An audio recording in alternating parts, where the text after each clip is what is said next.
In these films, a convention is used. No, in these films, low-key lighting is used in tense moments to create suspense.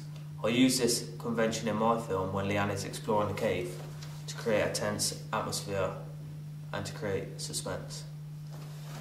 When researching, I found that the horror genre usually uses slow establishing shots of like a quiet isolated area. Like in The Woman in Black, the scene they were using was just layered in fog and mist. So I found that I used a shot of the woods and mountains covered in mist to give the same effect. In these films I researched, I found that a lot of close-up and mid-shots were used to restrict the audience from seeing what's happening. It puts them in a position of the character and slightly frustrates them and builds tension. When creating suspense in my own film, I use a lot of close-up and mid-shots. Like when Leanne disappears, I use mid-shots of Abby trying to open the door, but as the scene moves on to build suspense, I use close-up shots on her hands as she picks up the necklace and realising that Leanne is gone.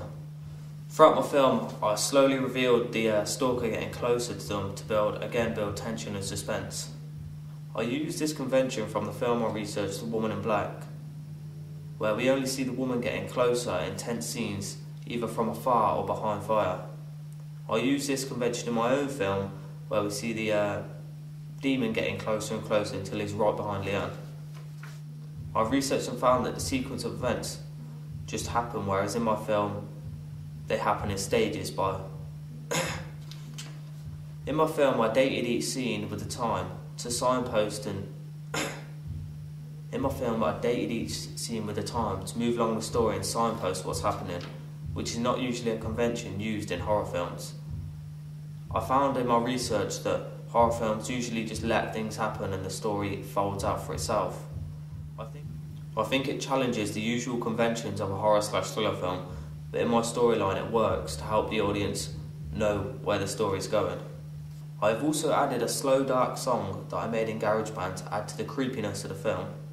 I've recorded a Foley sound of the sea to add into the scene by the sea, just in case we couldn't hear the sound properly. For one scene I used voiceovers because the ambient sound I couldn't hear because there was people's voices in the background. When watching and researching, I found that the horror genre film usually uses slow establishing shots of quiet, isolated areas.